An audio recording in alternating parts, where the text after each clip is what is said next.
ॐ यं ब्रह्मा वेदान्तवेदो वदन्ति प्रकृतिं प्रधानं पुरुषं तथान्ये विश्वोद्गते कारणम् ईश्वरं परं तस्मै नमो विघ्नविनाशनाय।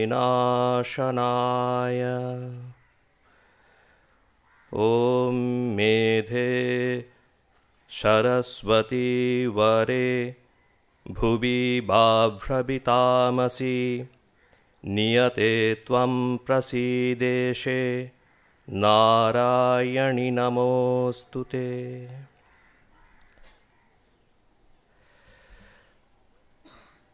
परम पूज्यपाद श्रीमৎ स्वामी अन्नपूर्णानंदजी महाराज, श्रीमৎ स्वामी एकव्रतानंदजी महाराज, सुप्रभाष महाराज, सौमेन महाराज प्रत्येकকেই আমি আমার ভক্তিপূর্ণ আভূমি প্রণতি জ্ঞাপন করি। প্রিয় স্নেহের ভাই সত্যেন মহারাজ, অর্ণব মহারাজ, তাদেরকেও শ্রদ্ধা ভালোবাসা জানাই। যারা আজকে উপস্থিত রয়েছেন বিশিষ্ট বক্তা জীবনবাবু, চন্দ্রকান্তবাবু, তাদেরকেও শ্রদ্ধা এবং নমস্কার জ্ঞাপন করি। যারা বিশিষ্ট ব্যক্তিবর্গ উপস্থিত রয়েছেন আজকের অনুষ্ঠানে, এখানকার প্রাক্তন ছাত্র, শুভানুধ্যায়ী, ভক্ত, অনুরাগী যারা উপস্থিত রয়েছেন তাদের প্রত্যেককেও শ্রদ্ধা, সম্মান এবং কৃতজ্ঞতা জানাই।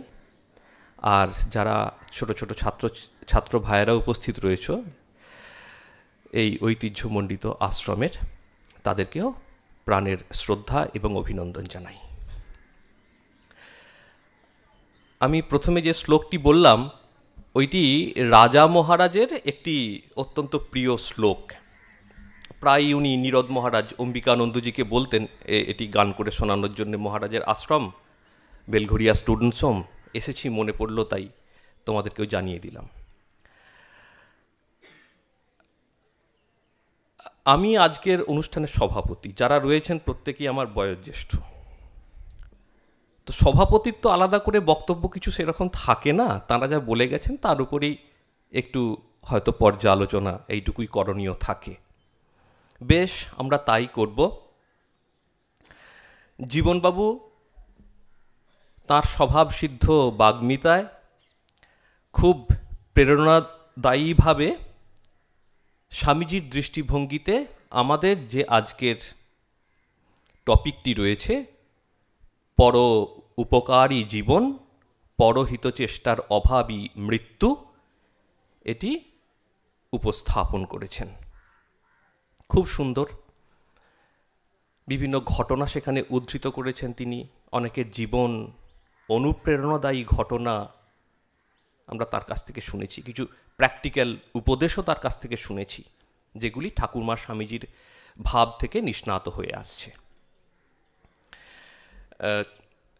পূজনীয় মহারাজ অন্নপূর্ণানন্দজি মহারাজের কাছ থেকে আমরা খুব সংক্ষিপ্ত অথচ খুব সারগর্ভ একটি বক্তব্য শুনেছি। মহারাজ একটু হারমেনয়েটিক্স ছুঁয়ে গেছেন। দেখো, তোমরা ছাত্র তো, আমাদের ওই ক্লাস করে করে অভ্যাস হয়ে গেছে, ওই জন্য তোমাদেরকে সামনে পেলেই একটু ক্লাস করতে ইচ্ছা করে। আমিও ঠিক সেরকম ফর্মাল লেকচার কিছু দেব না, কিন্তু একটু আলোচনার বিষয় আছে। মহারাজের কাছ থেকে আমরা একটু হারমেনয়েটিক্স পেলাম, পরশব্দের অর্থ কী, এখানে কি অর্থে প্রযুক্ত হয়েছে, এবং স্বামীজি এই তত্ত্বটি ঠাকুরের কাছ থেকে পেয়েছেন, কিন্তু নিজের জীবনে নিজের এক্সপেরিয়েন্সের আলোকে সেটিকে কিভাবে লাভ করেছেন আরো গভীরভাবে এবং জগৎকে প্রেজেন্ট করেছেন, এবং সে সম্বন্ধে নিবেদিতার কি সুন্দর দৃষ্টিভঙ্গি, সেটি মহারাজের কাছ থেকে শুনলাম। খুব সুন্দর দুটি আলোচনা হয়েছে। বেশ, আমাদের যে লাইনটি দেওয়া রয়েছে, আমি একটু গল্প করি, তোমাদের সঙ্গে ডিসকাশন করি, তোমরাও একটু পার্টিসিপেট করো, এইভাবেই আমরা একটু ডেভেলপ করি। যতটুকু সময় বরাদ্দ আছে, 35 মিনিট। পর উপকারী জীবন, পরহিত চেষ্টার অভাবী মৃত্যু, এইটি যদি সমগ্র বাক্যটি হয়, এর একটি অংশ রয়েছে পজিটিভ, ধনাত্মক, আর একটি হচ্ছে একটু ঋণাত্মক, যে পরহিত চেষ্টার অভাবই হচ্ছে মৃত্যু। বেশ, আচ্ছা, মহারাজ পর শব্দের অর্থ বলেছেন, স্বামীজির ভাষায় ফিলসফিও মহারাজ বলেছেন, জীবনবাবুও বলেছেন। আমরা একটু অন্য অপটিক্স গ্রহণ করি। জীবন বলতে আমরা কি বুঝি? কেন আমি কথাটি বলছি, আমি কোনো ফর্ম্যাল লেকচার দিচ্ছি না। সত্যেন মহারাজ একটি কথা বললেন যে পর উপকার করা ছাড়া আমাদের কোনো গতি নেই। স্বামীজি এবং মাকে ঠাকুর সেই কর্মে প্রযুক্ত করেছেন জোর করে। তাহলে একটি প্রশ্ন এখান থেকে উঠে আসে, একটু ভালো করে বোঝবার চেষ্টা করবেন, আমি কিন্তু একদম যে ক্লাসের ঢঙেই বলছি, যে আমরা কি পর উপকার করতে বাধ্য, নাকি এটা অপশনাল, যে করলেও পারা যায়, না করলেও কোনো ক্ষতি নেই, অথবা আমরা করতে বাধ্য, না করে কোনো উপায় নেই? কোনটা? এইটুকুই আমাদের আজকে হাইপোথেসিস থাকুক। জীবন শব্দের অর্থ কি? পর শব্দের অর্থ আমরা মহারাজের কাছে শুনেছি। জীবন শব্দের অর্থ কি? মনে পড়ছে একটি কথা, স্বামী শারদানন্দজি মহারাজ, তোমরা তো মহারাজকে জানো, শরৎ মহারাজ, শারদানন্দজি মহারাজ তখন লন্ডনে রয়েছেন, একটি লেকচার দিচ্ছিলেন।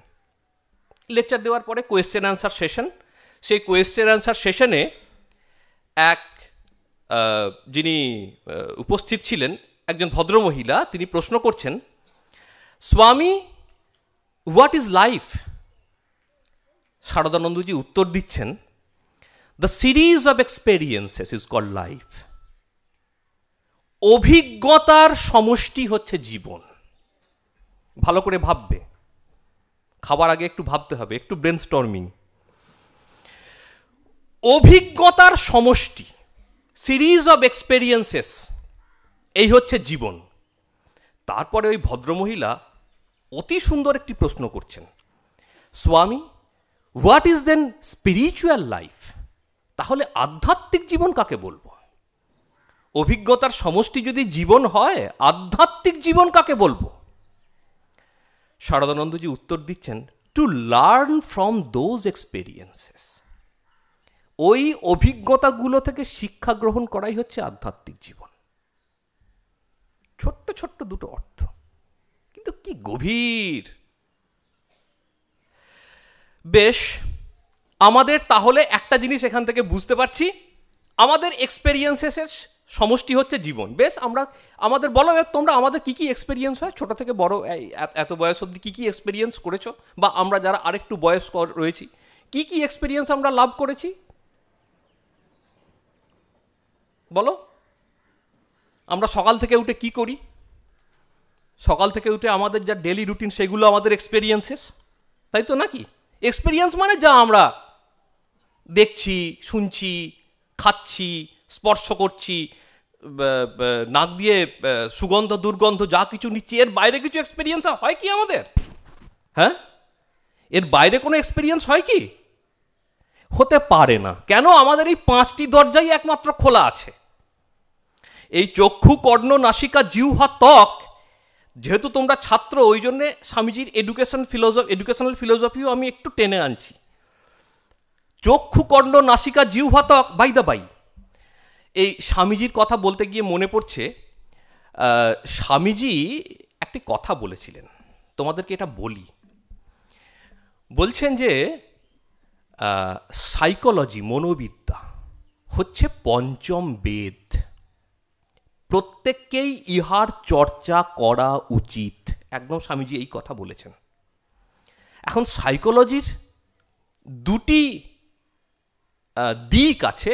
একটি হচ্ছে ওয়েস্টার্ন সাইকোলজি, যেটা আমরা জানি কাউন্সিলার হয়, যে আমরা ক্লিনিক্যাল সাইকোলজি হয়, কাউন্সিলার হয়, বা সাইকোলজিস্ট যে হয়, ইউনিভার্সিটিতে পড়ানো হয়। কেউ কেউ সাইকোলজি প্র্যাকটিস করেন, মানসিক রোগের হসপিটালও রয়েছে বিভিন্ন রকমের, আমরা তো জানি এগুলি। Western psychology. আর একটি আছে ইন্ডিয়ান সাইকোলজি, ভারতীয় মনোবিদ্যা। এটি সম্বন্ধে আমরা খুব একটা জানি না। আমরা এই ভারতীয় মনোবিদ্যার কথাই একটু ছোট্ট ছোট্ট করে বলি। কেন? দেখো, ওয়েস্টার্ন সাইকোলজির চর্চা যখন শুরু হয়েছিল, এই সাইকোলজি না, এইটুকু না বললে এটা বুঝতে পারবে না ঠিক। এই যে সব লাইনটি রয়েছে, এই জন্যই আমি বলছি। মহারাজরা ফিলোসফির দিকটা বলেছেন, আরেকটু দিক তোমাদের সঙ্গে আলোচনা করা যাক। বলছেন যে ওয়েস্টার্ন সাইকোলজি যখন চর্চা শুরু হয়েছিল একদম সেই প্রাচীন ইউরোপে শুরু হয়েছে, তার আগেও বিভিন্ন দেশে বিভিন্ন জাতির মধ্যে রয়েছিল। কীরকম ছিল জানো সাইকোলজির চর্চা? এই ধরো মানুষ বুঝতে চেষ্টা করতো যে আচ্ছা একটা মানুষ, যেটা আজকের দিনে আমরা ডিপ্রেশন বলি, সে চুপ করে বসে আছে, গুম হয়ে বসে আছে, কারোর সঙ্গে মেশে না, কারোর সঙ্গে কথা বলে না, একলা একলা থাকে, আজকের দিনে আমরা যেটাকে ডিপ্রেশন বলি। আচ্ছা এই লোকটা একটু আলাদা কেন? একদম প্রাচীনকালে বলছি, যখন সাইকোলজির নামগন্ধ কিছু ছিল না, এই মানুষটা এই রকম কেন বুঝতে চেষ্টা করত।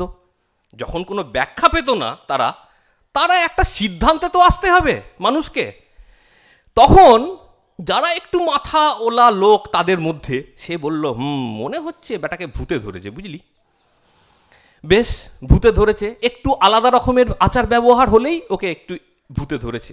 এইবারে আর একটা লোক দেখা যাচ্ছে যে মনে করো বাইপোলার ডিসঅর্ডারের রুগী, প্রচণ্ড মুড সুইং করে, একটু মানে ক্ষণে রুষ্ট ক্ষণে তুষ্ট, একটু ভালো আছে আবার এক্ষুনি রেগে গেল, হ্যাঁ, প্রচণ্ড মুড সুইং করে। আচ্ছা এই মানুষটাও তো আচার ব্যবহার একটু আলাদা, হ্যাঁ, এর ভূতটা ওর থেকে আলাদা। তাহলে আলাদা যদি হয় তাহলে এর থেকে তো পরিত্রাণ পেতে হবে, চিকিৎসা কি হবে? তাহলে এই যে গুম হয়ে বসে রয়েছে এর জন্য এক ধরনের ভূত তাড়ানোর মন্ত্র আবিষ্কার হলো, আর ওই যে যার বারবার মুড সুইং হয় তার জন্য আর এক ধরনের ভূত তাড়ানোর মন্ত্র আবিষ্কার করা হলো। এই রকম করে মানুষ একটু স্টাডি করবার চেষ্টা করতো মানুষকে। এরপরে যত সভ্যতার অগ্রগতি হয়েছে, মানুষের তো আরও লার্নিং হয়েছে, তো এর থেকে শিখেছে মানুষ আরও। তো শিখে শিখে শিখে শিখে একটা সময় এলো যখন ইউরোপে ফর্মালি সাইকোলজির চর্চা শুরু হলো। ইউরোপ থেকে জার্মানি খুব প্রধান কেন্দ্র ছিল, জার্মানি থেকে চলে গেল আমেরিকায়, আমেরিকায় বেশ খানিকটা ডেভেলপমেন্ট হলো, আবার ফিরে এলো ইউরোপে, ইউরোপ থেকে আবার ইংল্যান্ডে গেল, ইংল্যান্ড থেকে আবার আমেরিকায় গেল, এইভাবে চর্চাটা এগুলো। তারপরেতে এই যে আমরা যে যা বলি ওই সময়কার সাইকোলজি পেরিয়ে এসে ফ্রয়েড জার্মানিতে তিনি সাইকোলজির চর্চাকে খুব জনপ্রিয় করে দিলেন।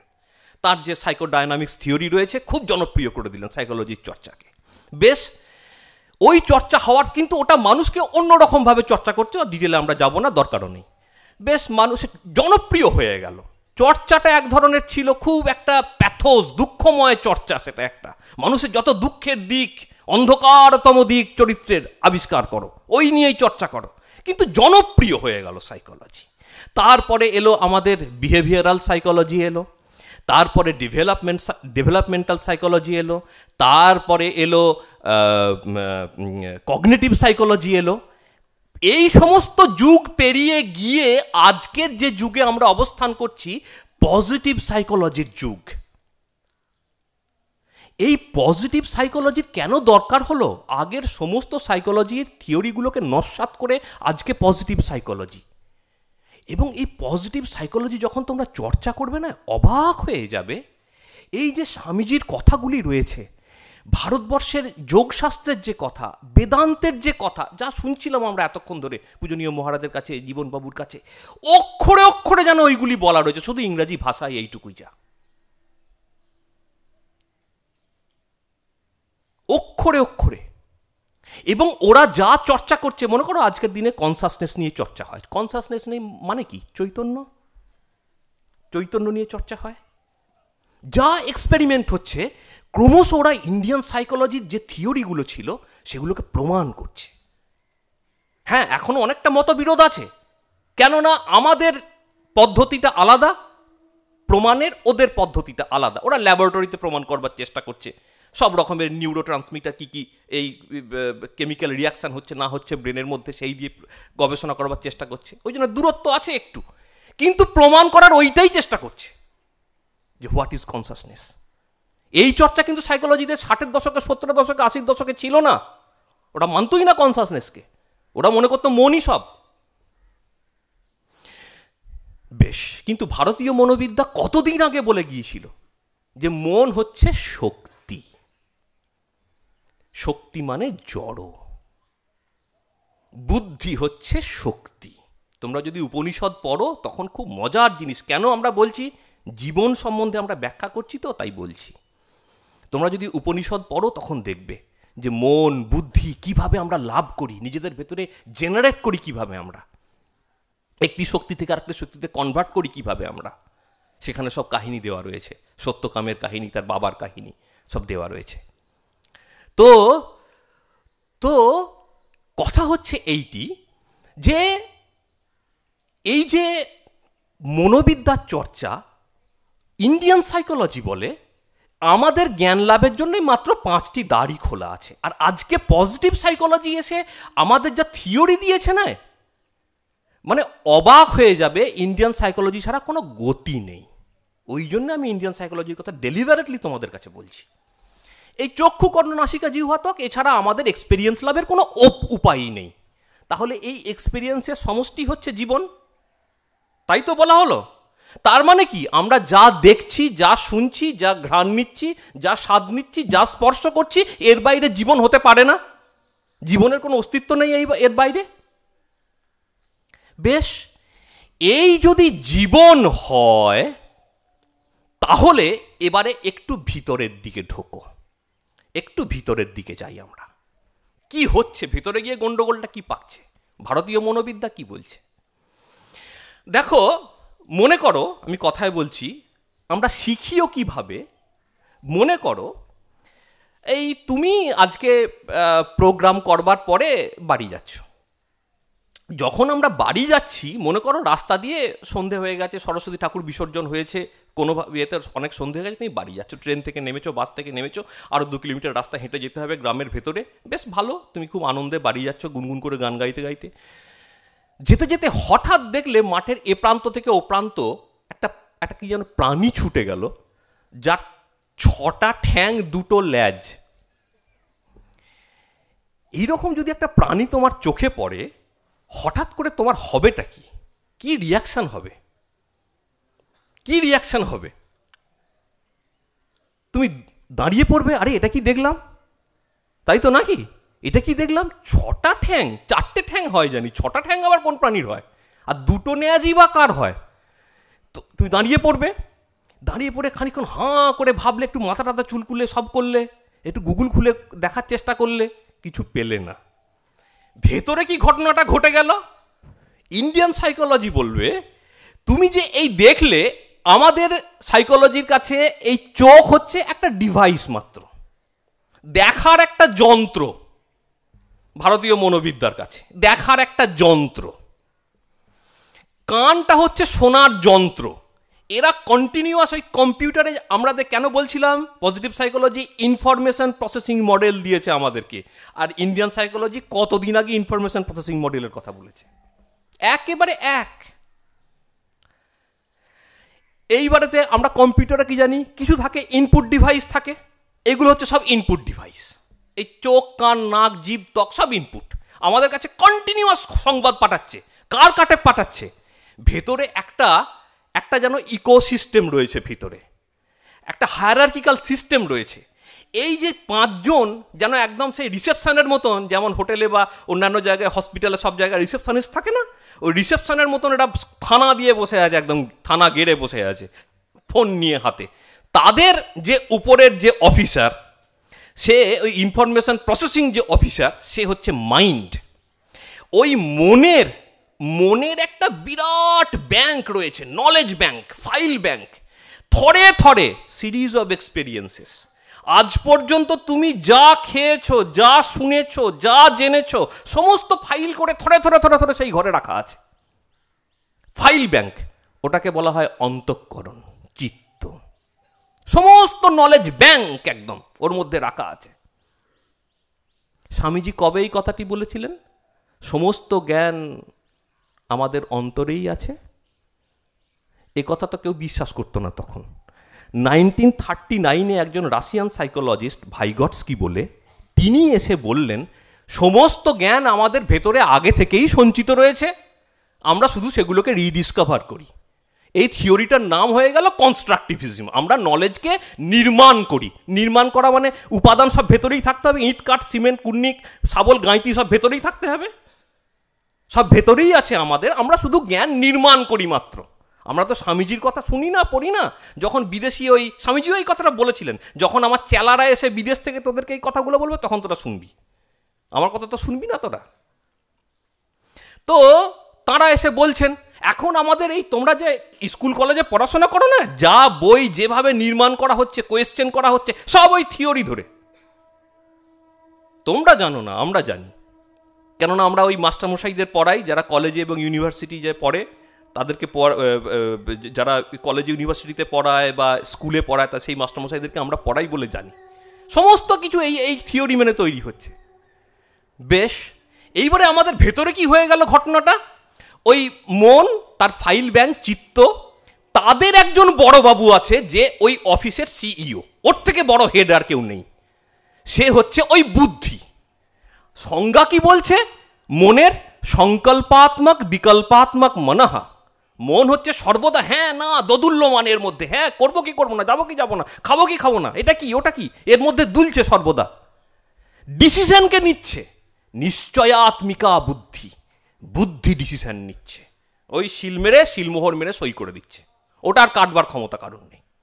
ম্যাক্সিমাম তার কাছে আবেদন করতে পারে মন, আর একবার স্যার ভেবে দেখুন, এইরকম ডিসিশন দিয়ে দিলে মুশকিল হয়। ম্যাক্সিমাম এই পর্যন্ত হতে পারে, যেমন হাইকোর্টে আমরা আবার ডিভিশন বেঞ্চে অ্যাপিল করি, ওই রকম। বেশ, তো এইবারেতে এই যে 5 জন অফিসার রিসেপশনিস্ট বসে রয়েছে, সঙ্গে সঙ্গে ফোন তুলে বলে দিল ভিতরে চোখ মনকে, স্যার এইরকম একটা প্রাণী দেখলাম, 6টা ঠ্যাং, চোখ তো বলে দিয়ে খালাস, ওর ওইটুকুই কাজ, 2টো ল্যাজ। মন বলল, বলিস কি রে, এইরকম তো মনের যে ক্যাশে মেমোরি বলা হয়, যেটা কম্পিউটারে ইমিডিয়েট ব্যবহার করবার জন্যে, ওই ক্যাশ মেমোরিতে মনের নেই। মন বলল, বলিস কি, এইরকম প্রাণী? বললো হ্যাঁ। এরকম তো জানা নেই। সঙ্গে সঙ্গে ছুটলো। তুমি তখন দাঁড়িয়ে দাঁড়িয়ে মাথা চুলকুচ্ছ, গাল চুলকুচ্ছ, ভেতরে এই কাণ্ডটা ঘটছে। মন তখন ছুটেছে ফাইল রুমে, যত অ্যানিম্যাল সম্বন্ধে এক্সপেরিয়েন্সেস হুড় করে উল্টাচ্ছে। উল্টে দেখলো কোনো প্রাণী ওই রকম খুঁজে পাওয়া গেল না। যখন খুঁজে পাওয়া গেল না, তখন বুদ্ধির দ্বারস্থ হলো, স্যার মন চোখ নেই, এরকম একটা আমাকে বললো, আমি তো সব খুঁজলাম স্যার, কিচ্ছু খুঁজে পাইনি এরকম কোনো প্রাণী আছে। বললো তাহলে গুগলকে দেখো। বুদ্ধি ডিসিশনটা দিল, আমরা গুগল ফোন দেখলাম নেই কেউ। বললো তাহলে হলো না, উত্তর পাওয়া গেল না, ঠিক আছে একটু পা চালিয়ে চল তাড়াতাড়ি, কোনো ধারে পাশে লোক আছে কিনা, চায়ের দোকান টোকান আছে কিনা দেখ, চোখকে বল খুঁজতে। তো খুঁজে গিয়ে সেখানে গিয়ে কোনো লোককে জিজ্ঞাসা করলো, লোক বললো, ও তুমি জানো না, তুমি তো বাইরে ছিলে, তুমি কি করে জানবে, এই এখানে একটা মাঠে প্রাণী গেড়ে বাসা বেঁধেছে, এখানে এসে ওরা হাট্টিমা টিম মাঠে পারে ডিম। তো এটা হচ্ছে, তুমি সঙ্গে সঙ্গে যেই মনের কাছে কান খবরটা পৌঁছে দিল, স্যার এর নাম বলছে এই এর বিবরণ, সঙ্গে সঙ্গে মন নতুন ফাইল তৈরি করে দিল। ওর ওই যে দৃশ্যটা দেখেছিল 6টা ঠ্যাঙের, সেই প্রাণীটার ছবি দিয়ে, তার সমস্ত বর্ণনা দিয়ে ফাইল তৈরি হয়ে গেল, একদম ঢুকে গেল। কেন তুমি প্রাণীটাকে চিনতে পারোনি? আগে থেকে তোমার মধ্যে জ্ঞান থাকেনি বলে।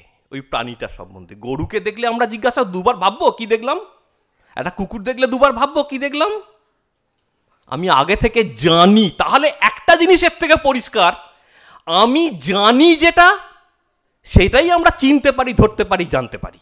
যেটা আমরা আগে থেকে জানিনি, চিনিনি, দেখিনি, শুনিনি, সেটার কোনো অস্তিত্বই আমার কাছে নেই, সেটার কোনো অস্তিত্বই আমার কাছে নেই। আর একটা সহজ উদাহরণ দেখো, মনে করো তুমি একটা মোবাইলের নামটা শুনেছো কোনোদিন কোথাও, এলসওয়্যার তুমি শুনেছো নামটা কারুর কাছ থেকে, তুমি মোবাইল কোনোদিন চোখে দেখোনি। তোমাকে যদি বলা হয়, আচ্ছা যা তো ওই ঘরে মোবাইলটা আছে নিয়ে আয় তো, তুমি তো গিয়ে পাগলের মতন খুঁজবে কোনটা মোবাইল, তাই তো নাকি? উল্টো দিকে দেখো, তুমি মোবাইলটা কারুর হাতে দেখেছিল, নামটা কোনোদিন জানা হয়নি, তোমাকে যদি বলা হয় মোবাইলটা নিয়ে আয় তো, তখনও তোমাকে এরকম খুঁজতে হবে গিয়ে, কোনটা মোবাইল তুমি জানো না। তাহলে আমরা নলেজ বলতে কি বুঝি? একটি বস্তুর রূপ আছে, বস্তুর নাম আছে, এই নাম আর রূপ দুটো ট্যাগ করে আমরা ফাইল বন্দি করে রাখি। নাম মানে তার মধ্যে বিবরণও চলে আসছে, ফাইল ট্যাগ করে রাখি। This is called learning. ওই দুটো ক্ষুদ্র ক্ষুদ্র কোডিং হয়ে ভেতরে জমা পড়ে যাচ্ছে, এই হচ্ছে লার্নিং, এই হচ্ছে আমাদের এক্সপেরিয়েন্সেস। শারদানন্দজি বলছেন এই হচ্ছে আমাদের জীবন। এইবারে ব্যাপারটা কি ঘটলো এখানে, ওই যে ফাইল ব্যাংক চিত্ত বললাম, ওখানে শুধু নলেজ সঞ্চিত থাকে না, ওর মধ্যে একটি ব্যাপার আছে। তোমরা একটা জিনিস লক্ষ্য করবে, তোমরা যখন পড়তে বসো একদমই যখন কোনো পড়বার ইচ্ছা নেই, পড়তে বসেছো, সামনে পরীক্ষা এসে গেছে দুদিন বাদে, বসেছে তো পড়তে, ওই ওখানে একটা কোথায় শব্দ উঠলো, রান্নাঘরে ঠং করে ওই মহারাজ কাউকে চিৎকার করে ডাকলেন, কি ওইখানে 7 হাত দূরে একটা মশা পো করে ঘুরছে, সেই দিকে মন চলে যায়।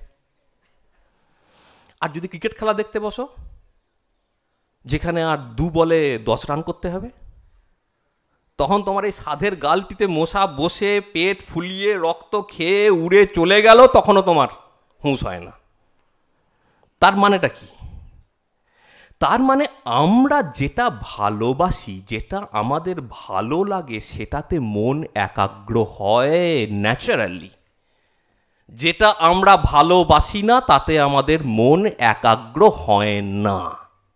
ওই জন্যেই চারপাশের সমস্ত শব্দ সমস্ত কিছু আমাদের কাছে এসে উপস্থিত হয়। তার মানেটা কি? আরো গভীরে ঢোকো। এই যে চিত্ত, এখানে যত রকমের তোমার জ্ঞানরাশি সঞ্চিত রয়েছে, ওই স্পেসিফিক্যালি ওই জ্ঞানরাশিগুলোকে 2 ভাগে ভাগ করা যায়। একটি হচ্ছে তোমার কাছে প্রিয়, আর আরেকটি হচ্ছে অপ্রিয়। যেটা তোমার ভালো লাগে, যেটা তোমার মন্দ লাগে, এই 2 ক্যাটাগরিতে ভাগ করেছি। ওরা কি করে, এইখানেই গন্ডগোলটার ব্যাপার, এইটুকু ভালো করে শুনবে। গন্ডগোলটা কোথায় হয়? ওরা ভীষণ বদমাস। ওই যে ভেতরে আমার জ্ঞানরাশি সঞ্চিত রয়েছে, আমার ভালো লাগে ক্রিকেট খেলা দেখতে, ভালো লাগে ইউটিউবে আমার প্র্যাঙ্ক ভিডিও দেখতে ভালো লাগে, আমার এটা ভালো লাগে ওটা ভালো লাগে, যেগুলো ভালো লাগে তোমার, ওরা জানে যে মন আমাদেরকে, ওই জ্ঞানগুলো জানে ভেতরে মন আমাদেরকে ভালোবাসে।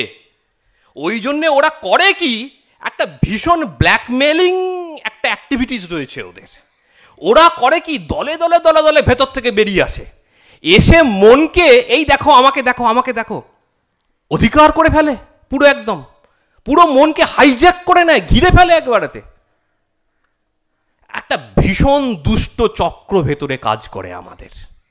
ওই জন্যে দেখবে তুমি হয়তো এখানে বসে আছো, আমি যেই তোমার গ্রামের কথা বললাম, তোমার গ্রামের সরস্বতী পুজোয় ছোটবেলায় কি আনন্দ তুমি করেছিলে, তোমার কি কি ভালো লেগেছিল, এই সমস্ত যত পুরনো স্মৃতি, সঙ্গে সঙ্গে ওরা যেই গ্রাম পেল, গ্রাম সম্বন্ধে তোমার যত ভালো লাগার স্মৃতি আছে, জ্ঞানরাশি আছে, সব হুড় করে বেরিয়ে এলো, এসে মনকে বললে এই আমরা এই করেছিলাম, ও বলছে আমি বেলুন ফাটিয়েছিলাম, ওই বলছে আমি এই করেছিলাম, ও বলছে আমি ভালো ভোগ খেয়েছিলাম, আমাকে এই করে মনকে অধিকার করে ফেললো।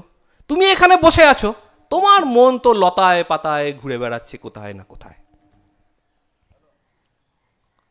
এই কাণ্ড আমাদের সঙ্গে সর্বদা চলতে থাকে। হয় আমরা অতীতে বিচরণ করি সর্বদা, কিন্তু অথবা আমরা ভবিষ্যতের কল্পনার রাজ্যে সুখী জীবনের লক্ষ্যে বিচরণ করি এইখানে বসে বসেই। অথচ সারদানন্দজি বললেন the series of experiences is called life. তাহলে এক্সপেরিয়েন্সের মর্যাদা কি রইল?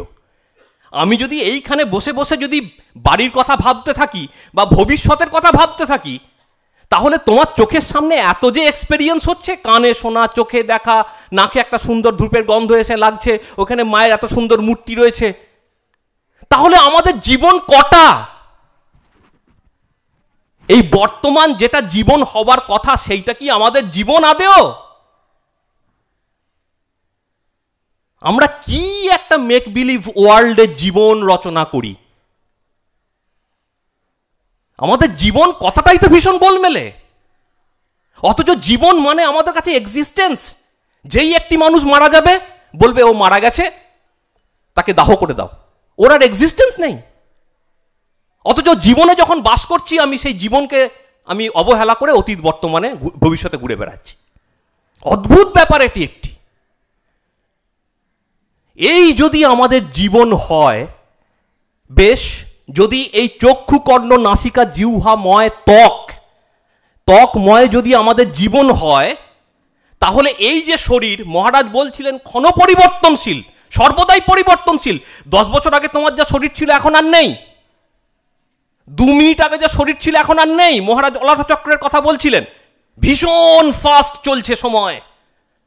এই চুলকও না তুমি, 10টা সেল ঝরে পড়ে যাবে তোমার গাল থেকে। তাহলে এই যদি আমাদের শরীরময় জীবন হয়, তাহলে এই জীবন তো সদা পরিবর্তনশীল। এই হচ্ছে আসল মৃত্যু। মৃত্যু শব্দটার অর্থ, জীবন এবং মৃত্যু এই দুটো শব্দের অর্থ হচ্ছে এইটা, যে শরীর মন বুদ্ধিতে আটকে থাকার নাম হচ্ছে মৃত্যু, ভারতীয় মনোবিদ্যার মতে, স্বামীজির মতে। এবং ওই পূর্ব জ্ঞানরাশি ভালো লাগা মন্দ লাগায় আটকে থাকার নাম হচ্ছে মৃত্যু। কিন্তু এর মধ্যে একটি ব্যাপার আছে, আমরা যে শুনছি, জানছি, দেখছি প্রত্যেক মুহূর্তে, সেটা সম্ভব হচ্ছে কি করে? কেননা আমাদের ভেতরে সেই চৈতন্য আছে, তাই তো নাকি? এই প্রথমে আমি যে শ্লোকটি বললাম সরস্বতীর প্রণাম মন্ত্র, চণ্ডীতে রয়েছে। চণ্ডীতে শ্লোক দেখে নাও না তোমরা, কালী পুজোর সময় বা দুর্গা পুজোর সময় যে চণ্ডী পাঠ হয়, কি বলা হচ্ছে? ইয়া দেবী সর্বভূতানাম চেতনা ইতি অভিধীয়তে নমস্তাস্যৈ নমস্তাস্যৈ ইত্যাদি ইত্যাদি। সমস্ত প্রাণীগণের মধ্যে যিনি চেতনা রূপে অভিহিত হন, প্রত্যেক প্রাণীর মধ্যে আমরা শুনছি, দেখছি, জানছি, কেননা আমাদের ভেতরে চৈতন্য আছে বলে, চেতনা আছে বলে সম্ভব হচ্ছে সেটি। তাহলে আমরা আটকে থাকছি চোখ, কান, নাক, জিভে আর ত্বকে, অথচ আমাদের প্রত্যেকটা এক্সপেরিয়েন্সের পেছনে যে চৈতন্য রয়েছে সেটাকে আমরা জানছি না। দিস ইজ কল্ড মৃত্যু। যে চৈতন্যের কারণে আমরা চৈতন্যময়, আমাদের এক্সপেরিয়েন্সেস বা জীবন সম্ভব হচ্ছে, সেটাকে অবহেলা করাই হচ্ছে মৃত্যু।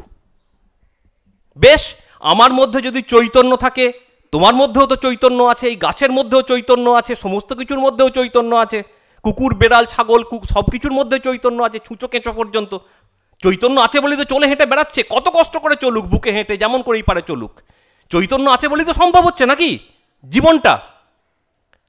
তাহলে এই চৈতন্যগুলো কি সব আলাদা? মহারাজ পর শব্দের অর্থ করে দিয়েছেন আমাদের। পর মানে শ্রেষ্ঠ। যে চৈতন্য আছে বলে এই জগৎ নামক ব্যাপারটা সম্ভব হচ্ছে, জীবন নামক ব্যাপারটা সম্ভব হচ্ছে, বেঁচে থাকা নামক ব্যাপারটা সম্ভব হচ্ছে। তাহলে এই বেঁচে থাকাটা, জগৎটা, জীবনটা, এই অভিজ্ঞতাগুলো যে চৈতন্যের উপরে নির্ভরশীল, চৈতন্য আছে বলে যেগুলো যখন এগুলো সম্ভব হচ্ছে, ওই চৈতন্যই হচ্ছে এদের মধ্যে শ্রেষ্ঠ। ওই হচ্ছে পর শব্দের অর্থ। এইবারে যেটি কথা, এই চৈতন্য আমার এবং তোমার কি আলাদা? এই যে এতজনের মধ্যে রয়েছে, এ কি আলাদা প্রত্যেকের মধ্যে? দেখো না, প্রত্যেকেই তো আমরা আমি বলছি। আমাকে যদি জিজ্ঞাসা করো কি আপনার কি নাম, বলো আমি স্বামী দিব্যগুণানন্দ। তুমি বলবে আমি অমুক, ও বলবে আমি তমুক, ও বলবে আমি তমুক। এই প্রত্যেকেই আমি আমি আমি আমি আমিটা তুমি কমন নিয়ে নাও। যেমন করে অঙ্কে আমরা কমন নিই, ব্র্যাকেটের ভেতরে নাম, ধাম, পরিচয় সব কিছু পড়ে থাকবে। আমিটা প্রত্যেকের মধ্যে কমন। আমরা কখনো এটা ভেবে দেখেছি যে এই একই আমি, কমন আমি, একদম চৈতন্যের যে বহিঃপ্রকাশ, আমি আমি আমি বলে সর্বদা। এই হচ্ছে আত্মা, প্রত্যেকের মধ্যে সমানভাবে বর্তমান রয়েছে। তোমার চৈতন্য আমার চৈতন্য আলাদা নয়, হতেই পারে না, সম্ভবই নয়। প্রত্যেকের মধ্যে কমন। যদি এই কমন হয়, তোমার সঙ্গে আমার তো কোনো পার্থক্য নেই। পার্থক্য কোথায় আছে? শরীর, মন এবং বুদ্ধিতে পার্থক্য আছে, কিন্তু চৈতন্যের দিক থেকে কোনো পার্থক্য নেই। শরীর, মন, বুদ্ধির দিক থেকে পার্থক্য আছে। তোমাকে এক রকমের দেখতে, তোমার এক ধরনের বুদ্ধি, তোমার এক ধরনের মানসিক যে ইমোশনস, প্যাশন, ইমোশনস, সেগুলো আলাদা আমার থেকে। এইখানে পার্থক্য রয়েছে, কিন্তু চৈতন্যের দিক থেকে কোনো পার্থক্য নেই। যদি পার্থক্য না থাকে, তাহলে আমার আচরণটা কিরকম হবে এই জগতে?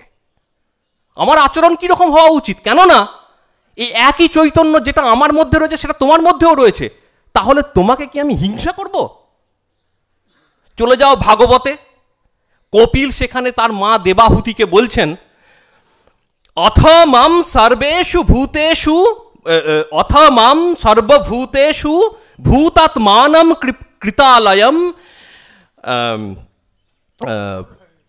অর্হয়েত দানমানাভ্যাম অভিন্য মিত্র চক্ষুষা। কি অপূর্ব কথা! অর্হয়েত দানমানাভ্যাম। জীবনবাবুর কাছে শুনছিলাম দুটো মিষ্টি কথা বলা, দান করা, অভিন্ন চক্ষুষা হয়ে, এতটুকু পার্থক্য না দেখে দান, মান, মৈত্রী, এই দিয়ে তুমি সেবা করবে। কপিল, মহর্ষি কপিল তার মাকে বলছেন। গীতায় এসো, গীতায় ভগবান স্পষ্ট বলে দিয়েছেন যে আমাকে কে পায়, কে আমাকে পাবে, কে লাভ করতে পারে আমাকে? সর্বভূত হিতে রতা, যে সমস্ত প্রাণীকুলের কল্যাণ কর্মে নিযুক্ত রয়েছে। কেন, কিভাবে সম্ভব হচ্ছে? এই চৈতন্য, ওই চৈতন্যই ওই দেবী, ওই মা দুর্গা। আর শ্রীকৃষ্ণ বলছেন সর্বভূত হিতে রতা হলে সমস্ত প্রাণীর ভেতরে আমি আছি এটা জেনে যে সমস্ত প্রাণীকুলের সেবা করে সে আমাকে লাভ করে। তাহলে ওই চৈতন্যই হচ্ছেন ঈশ্বর, প্রত্যেকের মধ্যে সমানভাবে রয়েছেন। আরেকটি কথা গীতায় রয়েছেন যে ঈশ্বরঃ সর্বভূতানাং হৃদ্দেশে অর্জুন তিষ্ঠতি, সমস্ত প্রাণীর হৃদয়ে তিনি অবস্থান করেন। যখন আমরা আমি বলি কোথায় দেখাই? মাথায়, হাতে, পায়ে, কোথায় দেখাই? হৃদয়ে দেখাই। সমস্ত প্রাণীর হৃদয়ে তিনি অবস্থান করছেন। ভগবান বলছেন সর্বভূত হিতে রতা, এই চৈতন্য প্রত্যেকের মধ্যে রয়েছে। সুতরাং এই চৈতন্য দিকে দৃষ্টি রেখে জীবন যাপন করাটাই হচ্ছে আসল জীবন। নতুবা এই শরীর মন বুদ্ধির দিকে দৃষ্টি রেখে যে জীবনটা আমরা যাপন করছি ওইটাই হচ্ছে মৃত্যু, ওইটি হচ্ছে মৃত্যু। তাহলে চৈতন্যের দিকে নজর রেখে যখন আমরা জীবনযাপন করব, ন্যাচারালি আমাদের আচরণ হবে। আমি যদি জানি আরে ওই শরীরটার ভেতরে তো আমিই অবস্থান করছি, একই ঈশ্বর প্রত্যেকের মধ্যে অবস্থান করছেন, আমিই করছি। হয়তো আমার কাছে 10টা টাকা আছে, আবার আমি ওই রূপে স্টেশনে ভিক্ষা করছি।